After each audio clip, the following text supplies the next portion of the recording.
Movie की शुरुआत में हम एक लड़के और दो लड़कियों को देखते हैं जो भाई बहन होते हैं। इस मूवी में इन्हें कोई नाम नहीं दिया गया है, इसलिए हम लड़के को ब्रदर, बड़ी बहन को एल्डर और छोटी बहन को यंगर बोलेंगे। ये लोग एक रूम में ऑडियो सुन रहे होते हैं जिसमें इन्हें इंग्लिश वर्ड्स के मतलब बताए जा रहे थे, मगर इन्हें गलत मतलब बताए जा रहे थे।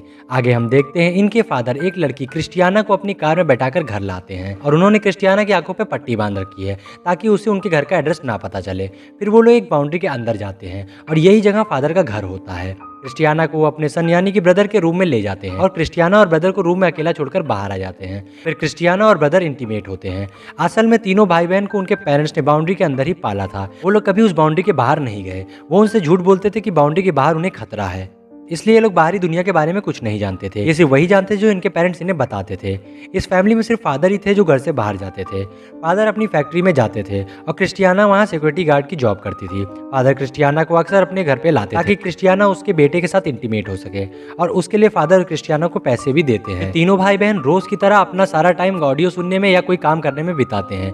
जब भी वो लोग कोई काम अच्छा करते हैं तो उनके फादर उन्हें स्टिकर देते हैं, नहीं तो उन्हें पनिशमेंट मिलती है। आगे वो लोग वीडियो देखने लगते हैं, पर उनकी टीवी पे कुछ और नहीं आता था। वो बस अपने ही पुराने वीडियो बार बार देखते थे। अगले दिन ब्रदर बाउंड्री के पास झाड़ियों से बात करने लगता है। इन्हें बताया गया था कि झाड़ियों के उस पार इनका भाई रहता है। फिर ब्रदर उस तरफ पत्थर फेंक देता है और उसके पेरेंट्स ये देख लेते हैं और फिर ब्रदर को पनिशमेंट दिया जाता है। इधर फादर ने फैक्ट्री में सबको बताया था कि उसकी वाइफ व्हील चेयर पे है, इसलिए वो कभी बाहर नहीं आती और उनके बच्चों के बारे में किसी को कुछ पता नहीं था। इनके घर में एक ही टेलीफोन था। जब भी मदर को फादर से कुछ बोलना होता था तो वो कॉल पे बोलती थी। एल्डर उन्हें बाहर खड़ी होकर सुनती थी, पर उसे नहीं पता था कि फोन क्या होता है, इसलिए उसे लगता था कि उसकी मदर खुद से बात कर रही है। फादर जब भी सामान घर लाते थे तो उसका लेबल निकाल देते थे ताकि घर में कोई उसे पढ़ ना ले।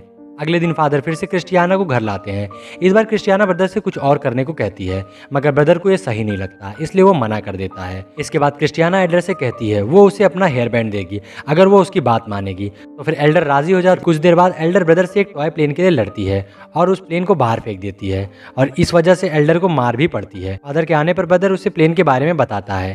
प्लेन बाउंड्री से सिर्फ 3 फीट दूर था, फिर भी फादर उसे कार से लेने जाते हैं। कार में ही बैठकर फादर उस प्लेन को वापस घर के अंदर ले आते हैं।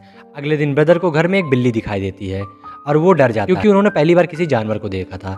ब्रदर एक बड़ी सी कैंची लेकर बिल्ली को मार देता है। मदर कॉल करके फादर को बताती है तो फादर घर आने से पहले अपने कपड़े फाड़कर खुद पे रेड पेंट लगाते हैं। उसके बाद वो घर आकर बताते हैं कि आज उन पर एक कैट ने अटैक कर दिया और उसने उनके भाई को भी मार दिया है। फादर ऐसा इसलिए करते हैं ताकि वो लोग डर जाएं और बाउंड्री पार ना करें।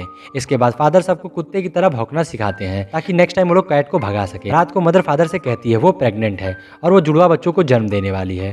फादर बच्चों को बताता है कि तुम्हारी मदर 2 जुड़वा को जन्म देने वाली है, इसलिए तुम्हें और अच्छा परफॉर्म करना होगा। शाम को फादर बच्चों को बताते हैं कि तुम लोग तभी बाहर जा सकते हो जब तुम्हारे डॉग टूथ मतलब कि ऊपर के 2 दांत टूट जाएं, और वो तभी होता है जब तुम लोग बुढ़े हो जाओगे। नेक्स्ट डे क्रिस्टियाना ब्रदर से कहती है मैंने तुम्हें अपने ड्रीम में देखा था और तुम एक ज़ॉम्बी की तरह लग रहे थे। ब्रदर को ज़ॉम्बी का मतलब नहीं पता था तो वो अपनी मदर से पूछता है तो उसकी मॉम कहती है कि ज़ॉम्बी छोटे येलो फूल को कहते हैं। इधर क्रिस्टियाना फिर से एल्डर के पास आती है, लेकिन इस बार एल्डर क्रिस्टियाना से उससे एक टेप मांगती है हॉलीवुड मूवीज की। क्रिस्टियाना एल्डर को टेप दे देती है। रात को छुपके से एल्डर उस मूवीज को देख रही होती है, तभी वहाँ फादर आ जाते हैं और वो एल्डर को अगली सुबह बहुत पीटते हैं। एल्डर यंगर के पास जाती है और कहती है मैंने अपना नाम ब्रूस रखा है।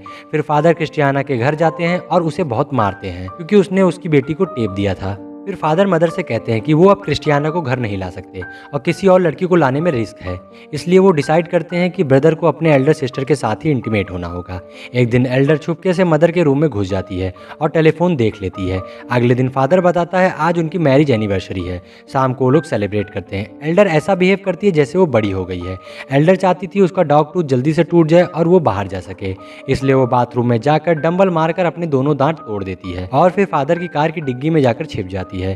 फादर जब बाथरूम में जाते हैं तो वहाँ उसे खून और दांत टूटे मिलते हैं।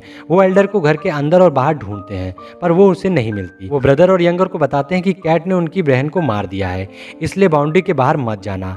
अगले दिन फादर रोज की तरह फैक्ट्री जाते हैं और कार को बाहर खड़ी कर देते हैं। एल्डर डिग्गी से बाहर निकल के दुनिया देख लेती है या फिर डिग्गी के अंदर ही दम तोड़ देती है, ये पता नहीं चलता क्योंकि मूवी यहीं पर खत्म हो जाती है।